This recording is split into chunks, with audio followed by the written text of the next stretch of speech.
From sunny Southern California, we bring you Meet Bridget. Bring it on, baby.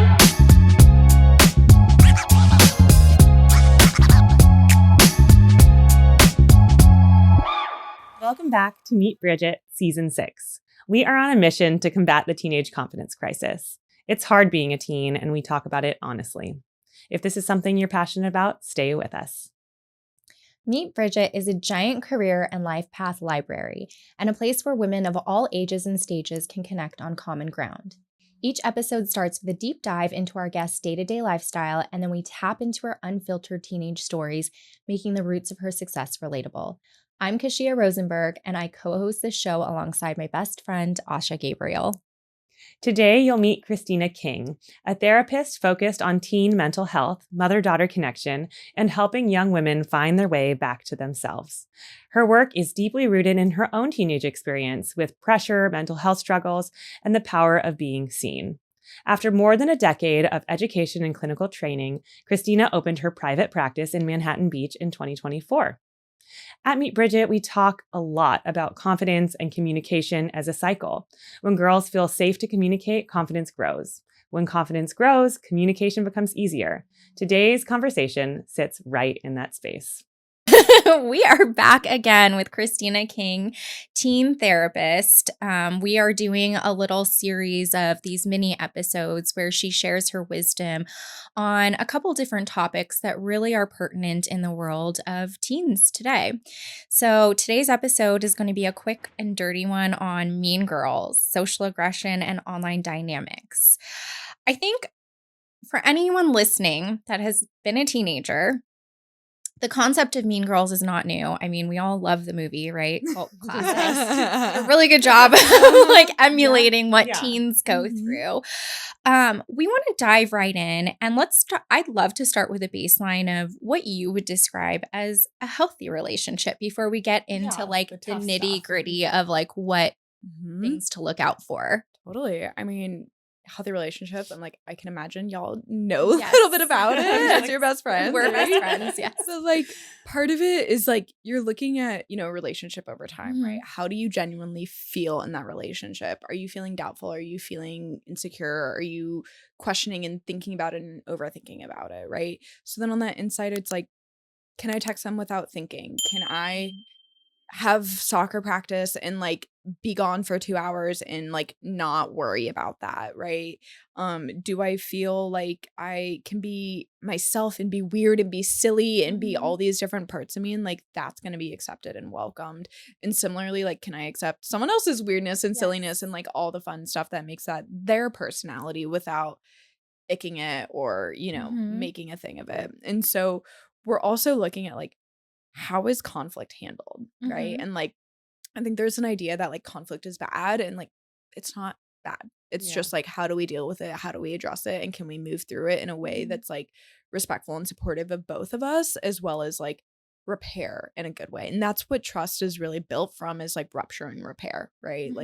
You feel closer after having that hard conversation. And so we want to encourage girls to be able to bring up things that hey, you didn't invite me, that really hurt my feelings, and they're oh my gosh, I'm so sorry, it totally set my mind right, let's hang out and talk about it.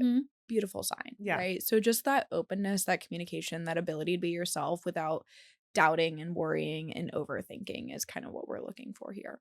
I love that. It's really beautiful because in a lot of ways it kind of ties back into that self-identity piece, how you handle different crises within yourself, right? As a teen, and how you mirror that in your outside relationships.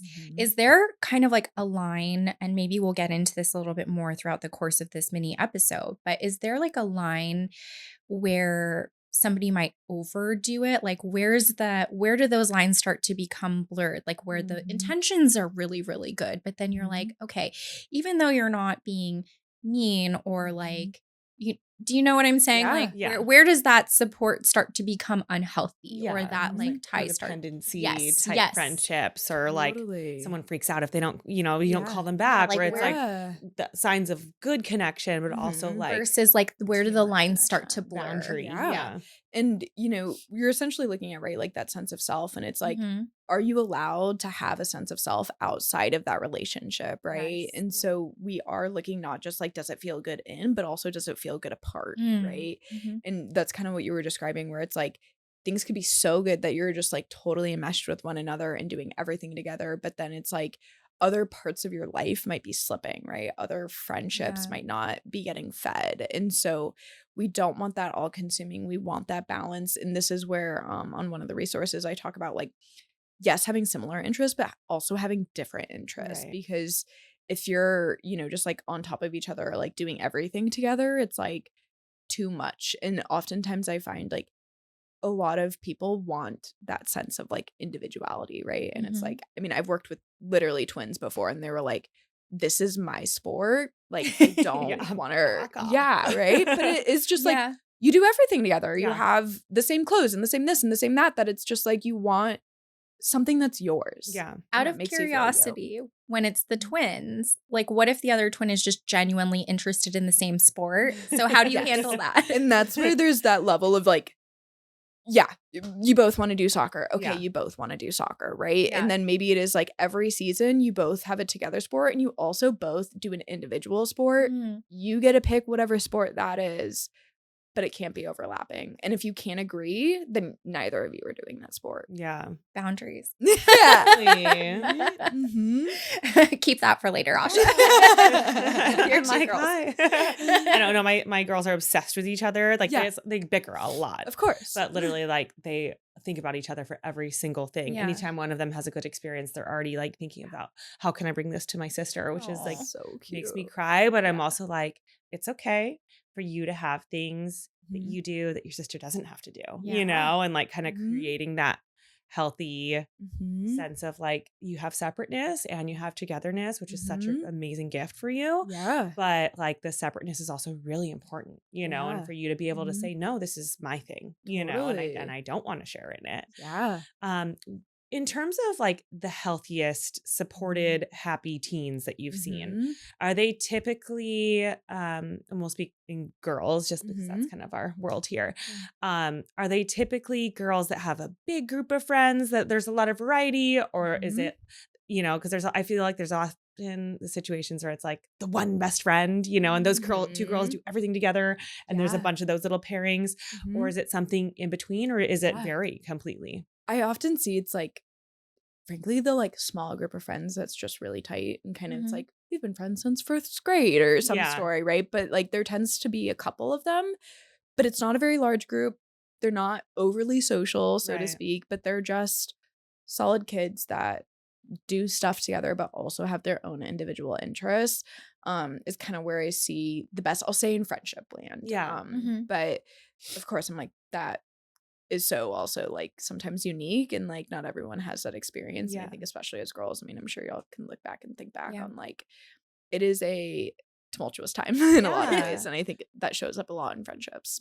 What about, oftentimes there's situations you have to switch schools or you've moved to a new city. I feel like a really daunting experience for any young person or adult, honestly, Yeah. is like, okay, I'm in a new setting. There's established social dynamics, and that anxiety of wanting to make new friends or to hop into a new social circle, and maybe having resistance met, Yeah. when you're trying to do that. Mhm. Where do you start with teens like that are just like, I can't make friends, or I don't know where to start in this new setting? Yeah. I mean, I was like literally just asked this in a DM on Instagram the other day, and it's like one really hard. And I think especially as parents, you want to just be like, no, just go up to them and talk to Yeah. them and da da da da da, right? This Like, is really hard. What you're doing is really hard. yeah. And like acknowledging that it is really hard. And I Yeah. mean, especially with like teens, it's like acknowledging that as an adult, I'm like, I have no idea what the social dynamic is like, right? Like, Yeah. you know more than anyone, and you know what it feels like to be a new kid at a new Yeah. high school and like trying to Mhm. find friends. And so the things that I'll talk to parents about is like, one, can they get involved with something, whether it's a club, whether it's a sport, right? Where it's almost this like built in community that will come with time, but will come with a shared activity. And especially for kids, like so much of friendships come from shared activities, because it's like you're literally just doing the same things, Yeah. right? Yeah. Like, Yeah, you're showing it's time together. Yes. Just scheduled time together. exactly. And so like that's a great place to start. But also like, depending where you moved, like letting them and like encouraging them to stay in touch with like their old friends, whether it's FaceTiming, whether it's texting, whether it's also like, can we meet in the middle? Like if it is like, moved from LA to Orange County or something, it's like, can we meet in the middle and have a day? Can we have them over for a sleepover? And like understanding that friendships do take time to build. And I think that can also be something that's hard, but like emphasizing that with our girls that like good friendships take time. You're not going to have this right now. And like, that sucks. Yeah. Essentially. Yeah. Or even like if you're maybe having a little resistance or you're trying to either you joined even this new soccer team, right? And like all the girls seem like they're already friends, that it's like if there's some inside jokes that you're maybe not getting or something, it doesn't mean they don't like you. You're just new, they might very much like you and they're feeling you out, that's like, it might not happen instantly, but that doesn't mean that it's like, you're not welcome that there. it's not gonna come. And in that, like, and I'll talk about this too, just like with my girls about like, there are stages of friendship, right? And like, if you've ever had someone that has come to you and just like plops down next to you and starts sharing like everything about themselves, you're almost like, whoa, like, can I get away right now? Right. Like, and so like also saying that of like, there are stages of development and stages of friendship. And I think we don't often think about friendship as stages, but like it is, right? And like Lisa D'Amour has this awesome analogy of like there's a front stage and a backstage, and like not everyone gets access to the backstage. And so one, like acknowledging that it's going to take time for that, but then two, also being like, can we just focus on like the front stage stuff and like, laughing or like, being a good teammate or, whatever it is, being a good classmate, right? Sharing notes. And that's kind of where I'll talk a lot about like, is there someone in your class that you can like study with? Is there someone in your class that you can ask a question to, right? And like, you might not even need help. Ask for help. It's right out of Mean Girls. Yeah, right. I'd love to get into maybe not necessarily like a mean girl dynamic, but what are some of the things that you are seeing with some of your young teen girls? Like, what are the most common types of conflicts that are popping up?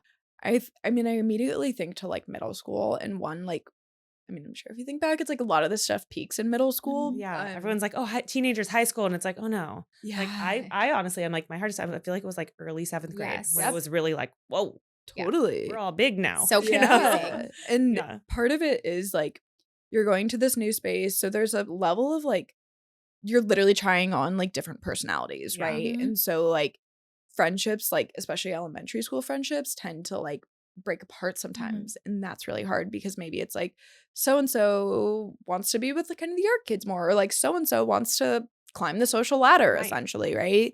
And so there's this like pulling apart oftentimes of that initial group that can be painful because kids don't know what's going on, right? And then there's also that dynamic where it's like you are aware of the social ladder, right? More than you were in elementary school. You are aware of this hierarchy and you want to be a part of that to some extent. You want that power that can come with the like notoriety or the being invited to everything. Like, it's just so, and I think, as I said, like girls are trying on these different hats, so to speak. And one of those hats is that they realize like, if you're mean, not everyone will be mean back. So it can earn a sense of social clout or a sense of social status just in that level that like you might be willing to do something that other girls are not willing to do, and other girls aren't going to be willing to maybe stick up for someone because they're seeking that sense of belonging. And unfortunately, sometimes the fastest way to inclusion is exclusion. Do you see both sides of this? And how do you coming into your office that are the mean girls, and where is that usually coming from? Obviously I feel like insecurity about something, but what are like the patterns you're seeing like right now? And I think it's like, I mean, I'll caveat a little bit. It's like if we're seeing just straight up bullying, which like we define bullying as like, this repeated attempt to be mean to someone, and there's this stark like power difference, right? And so it's like you can think of the movies, right? And but like this is not mutual conflict where it's like they're both kind of unnecessary, unfair. And we really want to look at that like social power when we're looking at bullying, right? So it's like I'm not necessarily talking about that dynamic here. It's like I'm more gonna look at that like two girls that are a little even footing that are just like throwing bombs at each other. Crush on the same boy, or something, right? And it can be that sense of like, whether it's jealousy, whether it's insecurity, right? Whether it's like seeking that sense of belonging. And so what I see all the time is like, girls will come in and they'll be like, telling me, the tea that's going on and da-da-da-da-da. And they pull out their phone and they're like, can you believe what she said?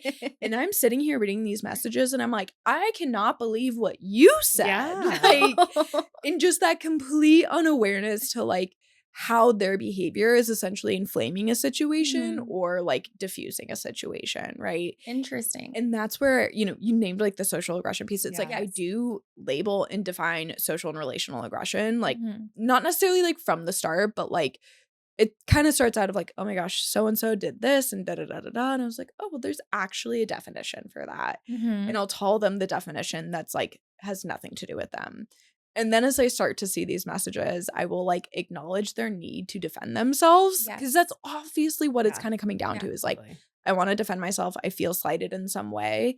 And so they're like using these aggressive language, aggressive behaviors to do that, right? And so it's like once you have a label for it that's more about behaviors and less about the individual, like I can kind of be like, hey, this is like a little bit aggressive. Like, how can we shift this? How can we do it in a way that's like a little more kind to you and to them, right? I think that's such a good point that you make about like labeling the behavior and not the person. Because even in, I feel like it's easy to coin the term like mean girls because it's like everyone knows like what that looks like, that behavior looks like. Yeah. But I always hesitate a little bit because I'm like, yeah, me too. I don't really think there's such thing as a mean girl. And I also same way I don't think there's such thing as a bad kid. Yes. Like I think people are hurt, and that causes a series of defensive behaviors and whatever that looks like, right? So it's almost like, we're saying mean girls, but it's like mean behaving girls, and it's like, okay, even if you're maybe say someone's on the opposite side, right? And just dealing with, maybe it's leading even towards bullying, right? And like relentless, just like mean behavior that they can't quite understand. What is the first step that you kind of help someone exit a situation like that? When to know when it's like, okay, when should I kind of like correct or stand up for myself or, diffuse a situation? And when should I honestly just, get out of here? Totally.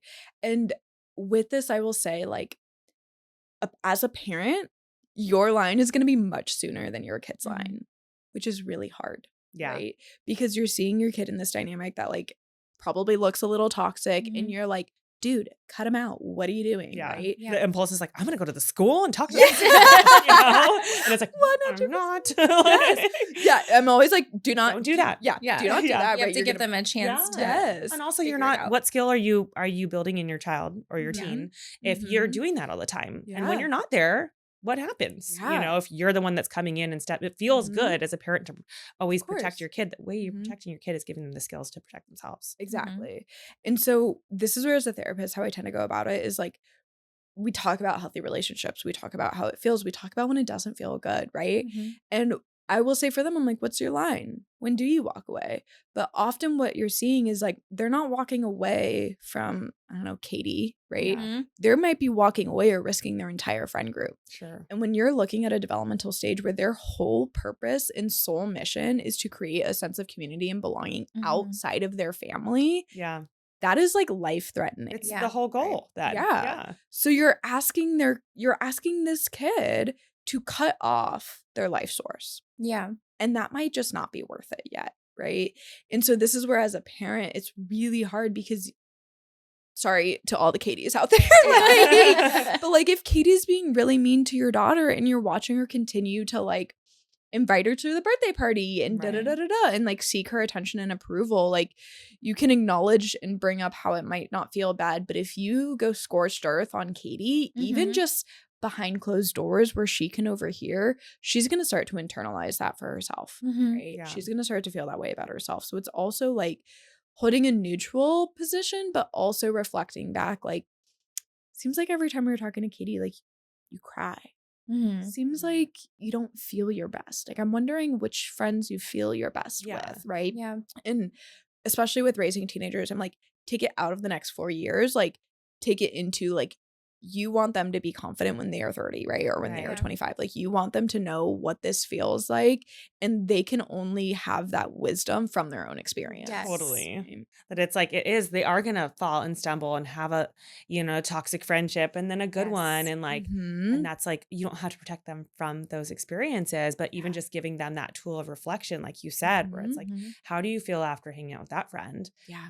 How much do you recommend like just replacing the icky friendships with the ones that are making you feel good? Is that a tool that you use? Like, instead of just being like, don't hang out with that girl, like, okay, well, I notice you're really happy when you're with Leanne from, your art class, every time you see her, you seem like you're in a good mood. Maybe you should hang out with her more, and just kind of that substitution versus just like focusing so much on the bad thing that needs to be removed. Exactly. Right. It's like, you do want to emphasize the positives, and it is that like subtle, but I'll say common neutral way, right? Because especially like, depending on your kid, like if you come in with all this energy about it, or like, oh my gosh, you should totally hang out with her, she's so great, like all of a sudden I'm like, oh, like maybe not. If you're so into it, like I'm not into it, right? Totally. They just become like allergic to you, unfortunately. And so in that, it is just like kind of naming like, oh, I love seeing you so smiley when you're together, I love seeing you giggle when you're together, right? Or just like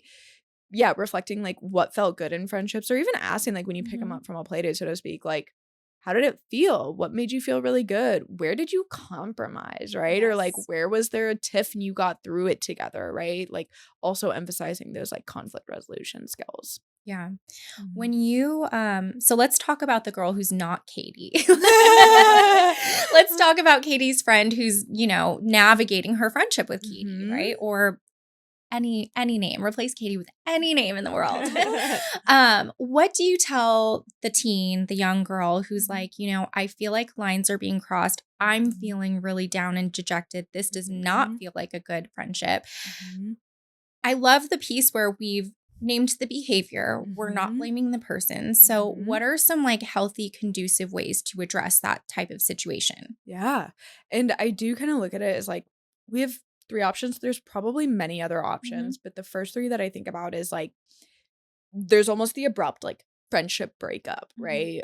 And I think understandably so, like not all kids really want to go down that path, right? Then there's this path of like, I'll say like slowly distancing, or like just kind of like diffusing the friendship, right? And then there's the third path of like, can you bring this to them? Can you talk to them about it? Like, can you see if things change, right? And usually it's almost like reverse order is the way it kind of goes down of like, I'm going to bring this up first. I'm going to see if I can get some traction with it. And then I'm going to, maybe start to slowly pull away from this relationship. And then if that like, or sometimes it just all comes to a head and it's like the big breakup, right? And it's, I don't want to say the word dramatic because I feel like that has a negative connotation, but it's like, it's big, right? It feels big, it's a lot, and it's a very sudden. Are there specific, like, is there a specific script or like a tool that you'll give these teens, like when they are approaching that crucial conversation where you're like, okay, now you're going to bring this up. Like, this made me feel like this. Do you walk them through how to do that? Yeah. So like I have an acronym TALK, which I love because I like to talk, right? But it's like goes through just like when a conflict emerges, like how to handle it, right? And like T is like take space, right? Like very often, especially for teens, is it like this big thing happened, I'm feeling all these feelings, and then immediately. and then when we react immediately, it goes exactly how it went, right? That's usually when the big breakup happens. So then take some space, sleep on it, like write about it, like how do you want to formulate these thoughts and what do you want to say, and go from there, right? And then A is like act kindly, right? You also want to act in a way, because if you start bad mouthing them to all your other friends, that's going to get back to them very quickly, right? And it's going to like escalate it in another way. The other thing that like I will touch on with social media, and this is something that I say to all parents, is I was like, make a specific point that like you are not allowed to post on social media about people, right? Because girls will vent, post their feelings, they will clear the air, right? Oh God. or like exactly. Oh God. I'm like, our yes, equivalent was literally like changing your MySpace song. or changing your top 8. Yes, rearranging. Gone, right? Like, oh my God, so and so is now space subtle, because everyone's like looking for those little social cues and like trying to sleuth online. Like, did you see she made that post that was for sure about that other girl? You know, it's like don't even do it in a way that obviously not direct. But like don't even do it the indirect way. Exactly, right? So it's like that's going to be part of that kind of space, right? In addition to just like everything you're saying to like, and this is where I'll say as parents, it's like, let them say all the unhinged thoughts to you. Okay. So that they don't say it to like the other people, right? Because it's just like when you get home from work and you're like, my boss, right? Let me tell you about them. And so it's like, part of it is just that venting and releasing that they need, right? And so again, it's like, let them say it to you so that they're not saying it to other people. Right. And then, what did I say? Talk. So then the L, why am I forgetting the L right now? Oh, the L is leave others out explicitly, right? And so that's part of it because I'm like, we're going to double emphasize that. Yeah, right? this isn't like a group war. Yes, This exactly. is like a one-to-one communication moment. And especially that group war dynamic, that's what really gets into social aggression. And when we're looking at relational versus social, like relational is more one-on-one, whereas that like social aggression is like using the group dynamic to inflict harm. Yeah. And that is something I see so often that I think girls like misinterpret standing up for one of their friends. Yeah, as group aggression. But it's group aggression, right? And so that's something that we try to talk about, but that's also where it's like leave others out. And this is something too where like I'll say it's like I can appreciate it's like you need to talk to someone about this, right? But if this is going down in like your art club, talk to your soccer friend about it, right? Talk to your cousin who doesn't go to the same school about it. Like differentiate and like have that level of just like this is not getting back. Between church and state. Exactly, literally. And then that K of like know when to walk away and like know when to speak up, right? And so usually we try to like at least for exercise speak up first, and then if it's like you've had this conflict now 10 times and nothing's changing, then at that point it might be the time to walk away.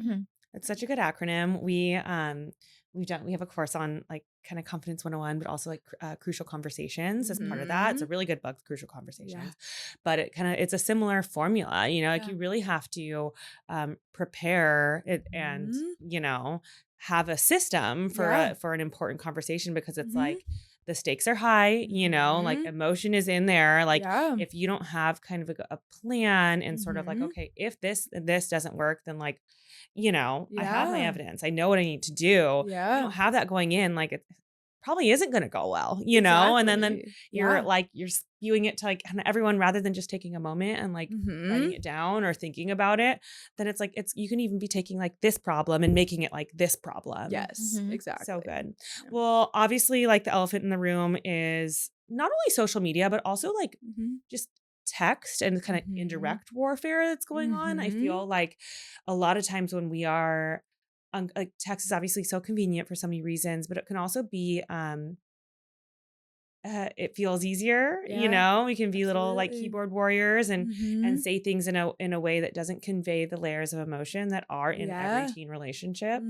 Are you seeing more issues going down in text than in like normal conversations that clients are bringing to you? I think text is like a big piece for literally all the reasons you said, right? And then that's where sometimes like this is where the practice is like, can you pick up the phone and call her? Right? Can you like talk to them at school, right? Can you do it in person? And again, part of it is just like the practice of it, like having the uncomfortable conversation, right? As well as like starting to understand that like there is nuance in tone that is not picked up.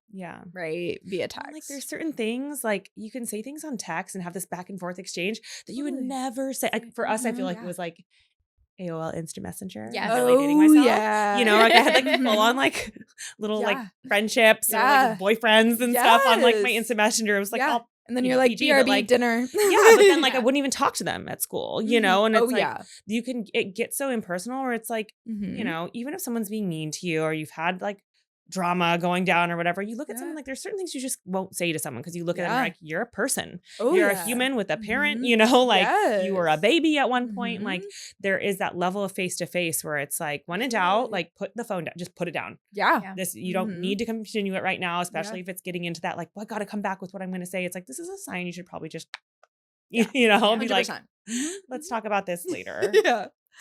In terms of social media, obviously there's a lot of, you know, recommendation out there for parents to like, you know, wait till 8th grade to even get a cell phone or, you know, the guidelines around social media. And obviously, you know, then you throw AI in the picture and it's like another world of, I mean, just access and influence that is greater than it's ever been for teen girls. What are you seeing as like the biggest themes coming up there? And what is your like first line of defense for a girl that is just like in too deep with social media? Yeah. I mean, one, like I will say at least from the therapist role, like teens tend to be receptive to like talking about social media, the impacts of social media. Like I had a kid literally the other day in session, like download an app to like prevent screen time overuse and stuff, you know? So it's like teens tend to have like the nuanced ability to like hold that like they know this it's thing is not awesome. great. Yes, but it's also bad, right? The other piece of it is like, what are we modeling at home, right? If you're always on your phone, if phone's at the dinner table, like it's like, hold on, sorry, someone's calling, right? Like if this is this like life force that's taking up energy in the home, like why do we expect our teens to like have a different relationship with it, right? But then we're also going to look at like what I say is like teen rules. As you're saying, it's like there's totally this movement of like wait till 8th, which I'm 100% on board with. But then it's, I think like sometimes it feels like I am keeping my kid out, or like my kid is literally being left out because of this, and that can be really hard.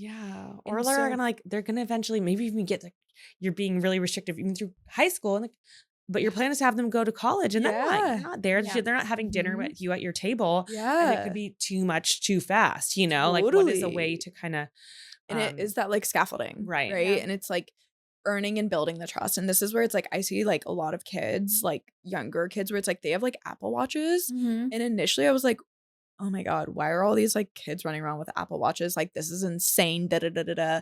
And then I was like, oh, it's because they can like call and talk to their parents and they have their location, really, like, but they can't Snapchat and all this stuff. Exactly. And so I was like, oh, that's actually like a creative solution. And then it's also like if you do get a smartphone, especially a smartphone, it's like, please do not snoop through your kid's phone, but please set the expectations that like you will be going through their phone, right? Like there is, like, I'm going to have an app that like is going to flag any dangerous stuff in your text. Like, so, you know, like, yes, you can have access to your friends, but like part of me giving you this opportunity is that I'm here to make sure it's safe. Exactly. You know, I'm not going to be like, well, did you answer Brittany's text yet? Like, she asked you what outfit you're wearing to cheerleading, you know, like literally. I'm not going to be like that, but you know, I'm going to be aware of the communication that's going on if it's happening digitally. Setting a framework for them. Exactly. And I think in that it's like you're going to be met with defenses, and like their option is then no phone, right? So like that's your choice. You don't want it? That's they fine. will choose usually to get the phone, right? So what I'm hearing is through the duration of the lifetime of your childhood, boundaries are a good thing. Yes. As long as you talk about them, right? Like even in your friendships, like setting up boundaries within your friendships, setting up boundaries with your parents, vice versa. Absolutely. And then I think just like scaffolding too, like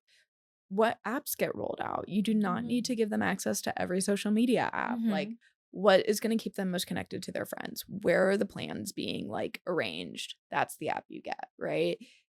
After X amount of time, if this is going well, then you get this app, right? And just like scaffolding it and being intentional with it. Have you had clients that maybe have had access to, or too much access to more dangerous apps that are sharing their locations, or like OnlyFans, or some of these things where it's like, oh no, your digital access has gone too far, you know, as a minor. And what are sort of your techniques to sort of dial back digital access once it's already been granted? Because I feel like that's even harder than being like, no, you can't get it, is like you've had it and it's gotta go away. And that's where I'm like, those are the fights that you pick. And it's like I am like a firm believer. I'm like, you don't pick all fights, but like pick the fights that like you're gonna die on that hill, and like you will go to bat every single time. And if you did give your kid a phone and like haven't been looking at it or whatever, like you can say like, hey, I acknowledge like I'm going back on this. I'm starting something that you're not gonna like, but I'm going to enforce, right? And like fight that war and like keep your kids safe, right? And also like, and when I say educate them, I'm like, maybe don't sit down and be like, da da da da, right? Part of that is there, but then also part of that is like help them educate themselves on this, right? Like because they're being talked about like online safety all the time, and so it's like they also can have resources to like, you know, and then come to you and have like an intellectual conversation about this, right? Like let's find this middle ground. And just like when it is something that's like, okay, we're talking like pornography or something that's like, we do not want you on this, like it's okay to have a line and stand on that line and like be met with resistance on it too. In a scenario where a kid is bringing up questions about things that already like make a parent uncomfortable, or the parent just kind of wants to like back off, does it usually mean that the kid has more knowledge about that topic and is looking to verify or get help in something? Yeah, I mean, kids will definitely talk to their like oftentimes parents, if they're bringing it up to their parent, they usually heard something, saw something, Mhm. etc., that made them like a little uncomfortable or like, I don't know what to do with this information. Yeah. And are coming to you with it, Yeah. right? And so when that does happen, your kid probably isn't seeking out that knowledge. Like they probably just got presented with it and are like, Mhm. oh my God, what do I do with this? Yeah. And then like bring it up to you as a parent. So in that moment, like as best as we can, it's like, take that deep breath, ask some questions. What do Mhm. you think about it? Yeah, You know, and where's like, this coming from? yeah, You know? what have you seen? What do you know? What have you heard? Mhm. Right. And then, like, once they kind of are able to clear out some of their thoughts, then it can be like, okay, this is where we stand on this Mhm. as parents or as a family. Like, these are our values. This is how it's in line with what you said or different than what you said. And Mhm. then, like, maybe it is just like until you're like out of the house or whatever, like, until you're an adult and Yeah. can make these decisions for you, we expect you to play by these rules. And, like, I get that's annoying, but that's the trade-off, right? Mhm. I feel like a theme kind of picking up on is, especially for the parents, because we have a lot of parent listeners, that leading with questions Mhm. versus being like, I got to step in and Yeah. I got to teach and I have all Mhm. this onus and responsibility on me to show them the right way. Totally. That it's like just starting with the questions, getting Oh, yeah. curious, like, Mhm. neutral to Mhm. start. And it's so interesting because I feel like it's such a foundation of even what we've been trying to build here, where it's like, no, like meet Bridget, the name Bridget comes from the word bridge, where it's like, this is lateral, whether you're Mhm. 60 or you're 16, if you're in our Yeah. community, you're on a level playing ground and everybody Mhm. has something to share and something to learn, Absolutely. where it's like, we have Mhm. questions for anybody that comes to our table. And when we Yeah. talk about things, Mhm. it's not in like, allusions to stuff. Like we talk about trauma. We talk about all sorts of like Yeah. big real Mhm. experiences as teenagers. And we talk, without, filters in a lot of ways, Yeah. because it's our belief that it's, at least in the teenagers we've interacted with, I'm like, Mhm. they already, if you're not talking about it in a safe, supported Mhm. context with resources, they're Mhm. hearing about it somewhere else. Mhm. And they're going to have Exactly. more questions. So we're Yeah. always like, oh, if swear Yeah. words come up, they come up. If, Totally. someone had something happen Yes. as a child or whatever, I'm like, Mhm. these are real scenarios. And like, we want to Absolutely. create a safe space to Mhm. talk openly about it. Yeah. So, And I love that. And it made me think of like the 3 C's, and it is the order of like curiosity, connection, correction. Right. Yes. Because to your point, it's like if you jump in with correction before connection and curiosity, then yeah. like game over. Like Mhm. you've lost it with the teen, right? And like, especially as a teenager, the number one like safety measure for them is a good relationship with their parents, right? Mhm. So it's like honor that above everything else. And like, believe me, I get it. Like, I have teens where they are saying stuff and I'm literally just like can feel the anxiety in me. And Yeah. I'm like, holy shit, what is going on? Like, right. And I have alarm bells going on in my head, but I'm like, Mhm. if I come with them with that energy, this conversation's over. Yeah. And to your point, I'm like, we want to have conversations that like, I'm like, I would rather you get information from me Right. Mhm. than from the internet, than from your friends, than from your friend's older brother or Yeah. whatever Yeah. it is, right? Like, I want to know the trusted source. Be the safe space. Yeah. Mhm. Well, this was such a great Yes. conversation. Thank you so much. I feel like we My could talk pleasure. forever about these Yes. topics, but Dynamics that's and- why people should reach out to you. Christina's in Manhattan Beach if anyone wants to reach out to her locally Mhm. and work with her, but she's also available on social media with a lot of really great, like quick, relatable tips and Resources. So thank you for this conversation, For and sure. we'll see you on the next one. Thank you. And that's our show. If you liked what you heard today, please like, subscribe to, follow, and share Meet Bridget with your circle. The best way to help our work here is to rate and review our podcast. We're listening and constantly working to build something helpful for you. Catch you next time. Bring it on, baby.